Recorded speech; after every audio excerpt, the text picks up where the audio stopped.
Welcome, Tony Espinosa, Thank you. Thank you. VP of DoorDash Ads. DoorDash Ads. So this is new-ish. Newish.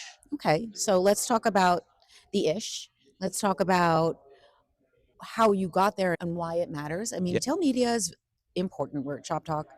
We're hearing this. We're seeing this. Yeah. Let's hear from you. I joined DoorDash around 10 years ago. Before that, I was in financial services. DoorDash is my second job of all time. And I've had 3 jobs at DoorDash. I started as a launcher. The evolution of the business is we were a one product restaurant delivery business in 4 geographies, 2 in California, 1 in Arizona, Boston, and basically doing restaurant delivery. And now the country businesses in 30 countries around the world. We're multi-category. 25% of our users are ordering non-restaurant categories. Your AirPods, your grocery top up, your convenience, your alcohol, your pet food is now coming from DoorDash. And yeah, my journey has been through the lens of the evolution of our business and the extension of our business over time. DoorDash is a 12-year-old company founded in Palo Alto. The company was founded to help local economies grow. So our founders walked down University Avenue in Palo Alto and went and asked every single mom and pop shop owner, how can I help you grow your business? There was nothing besides that sort of mentality. And they arrived at one shop who was turning away orders. And our founders are just these very dynamic, very curious people who asked the question, like, why would you turn away money? That makes no sense. What are you doing? The amazing entrepreneur shop owner, she said, I'm turning it away because I can't deliver these. I literally cannot deliver my cookies to the people that are calling my phone asking me for these orders. And so the kind of original spark of the business was in a only 12 years ago was, how do we help small businesses grow?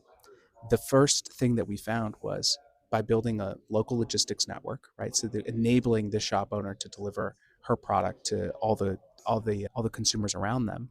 And then we built a consumer marketplace for restaurant deliveries. And then we've extended every single day, every single week, launching new products, launching new things. And so the thing that is new-ish is DoorDash. And then on top of that, at some point about 6 years into our evolution as a business, because we were founded on this premise of helping local businesses grow, those exact same customers, those exact same business owners came to us and said, hey, what's the next product? What's the next thing? Local entrepreneurs in this country is 50%, 60% still local in terms of GDP. They're the folks that drive us. They're the folks that make us feel at home when we step outside and we walk to that local coffee shop. And those people are amazing and they're insatiable, right? They want to continue to learn the next thing and build the next thing. And so about 6 years in, there was a question of, hey, can you help us build some tools and services to help us grow within the DoorDash ecosystem? And the first thing we built was promotions platform. So it allowed our restaurant partners primarily to discount their goods and services in order to drive transactions within our marketplace. Then we launched ads. Then we got into CPGs. So people with, I'd like to say, entrepreneurs with 4 walls on Main Street were advertising. And then people within the brands within those 4 walls were also had the capabilities to advertise. And that has since become our retail media network. It's a complicated space. Very complicated, yeah. Because they can want big, but they can't do big. So Yeah. you have to bring it all the way down to where they can engage. Yeah. Yeah. We talk a lot about our business is simple strategically, right? We know what we want to do. We want to deliver every single good to every single consumer in the US in 30 minutes or less or the same day. We know that's our strategy. Everybody knows that's our strategy. The complexity comes in how to actually execute on that strategy.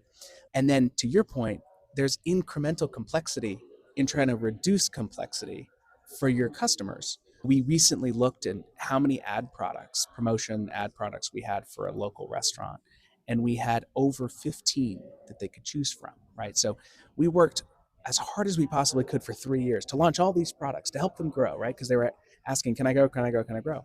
At the end of this story, we had 15 products. We introduced more complexity into their lives for an entrepreneur who has to be an expert at banking, accounting, growth, real estate. You know it. These folks, they have to be an expert at everything, let alone making the burger that all of us love when we go to that restaurant. And so we 4 years in, we've seen that we've added incremental complexity. And to your point, we have to be able to pull it back now.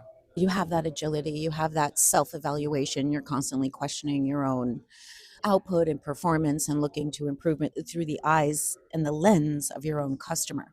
That's right. That's exactly right. So, do you want to talk about the big picture of DoorDash ads? Just we talked about why you built it, but is there something else from a macro perspective you'd like to add? Yeah, I think, look, we underestimated the size and scale of, if we took a little bit of the weight off the shoulders of every single one of the consumers in the US and now across 30 countries that's just trying to save a little bit of their time. And in exchange, we're going to charge you a delivery fee. And now today, a subscription fee for Dash Pass. We underestimated the size and scale of that demand from a consumer perspective.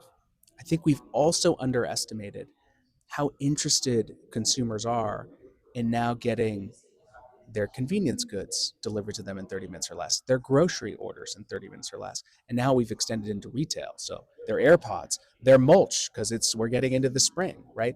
All of those things, we underestimated the consumer pull. And our job as being the advertising network is, how do we build tools and services for the advertiser to reach those consumers, but also doing it in a way that's natural to the experience. And so, one thing that we're very proud of, which was a kind of, when you talk about decision making, it was a one-way door. We couldn't go back from this decision. Was we built a CPA-based auction model for those same local SMB owner operators, those entrepreneurs that we love. And the premise for the product was, there's a visual. Take this visual of an entrepreneur.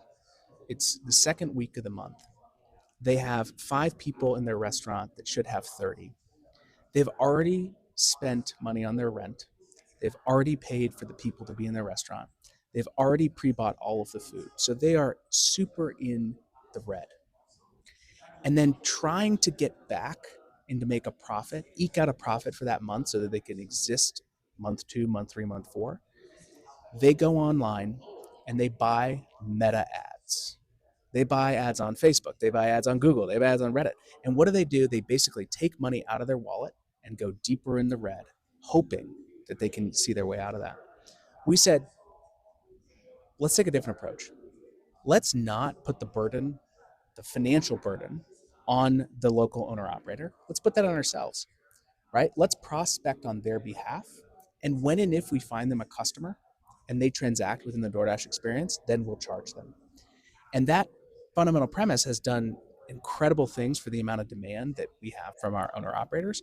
But what it's also done, and more importantly, what it's done is it's enabled an incredible amount of demand, right? Because if you take away the burden of the financial burden of opening your wallet even more to help you grow your business, all of a sudden we see this massive flood of excitement for our ad products. So that's the first thing. But the second thing, and arguably more important to the overall ecosystem, is because we have built a system, a CPA system, where we don't make ad revenue unless a consumer finds our ad so relevant that they'll purchase the product. That means that we don't have any incentive to waste impressions. So we want to make sure that everything we put in front of the consumer is super, super relevant to them. And what this now enables is our goal of, again, continuing to take a little bit of weight off of everybody's shoulders, continue to grow our marketplace and ecosystem larger and larger. So DoorDash, the nice guys of the industry. Like, I don't think people are fully aware of the perspective and the approach that certain decisions and strategic planning has contributed. yeah. Really working backwards from the consumer. You have big news, made a big announcement recently. Yep. Tell us. We announced 3 things this week. The first is, we have about 42 million monthly active users within our ecosystem, which is incredible for me to say on this journey. We did not have that when I joined. We have 42 million monthly active users. Those monthly active users, for them, we wanted to build a product that allowed them to, once they've already checked out, so you've already purchased your Thai food, now you're waiting for your order to come. And I'm sure all of us have gone through this, where you're watching the dasher and where they're going and where they're driving this way and that way. And in that moment, you can order an incremental product. So you can say, oh, I actually also want to order ice cream. And so then the dasher can go pick up the ice cream and bring it to your door.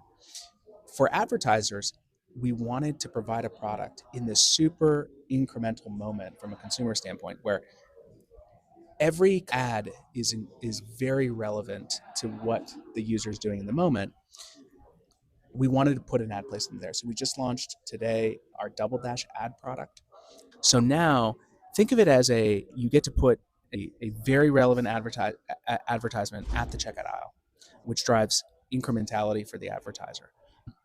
In fact, so much so that 95% of the users that see this ad product are new to brand. We have folks like Red Bull and Pepsi and others that have already purchased the product. They're very excited about it. So that's one piece of news.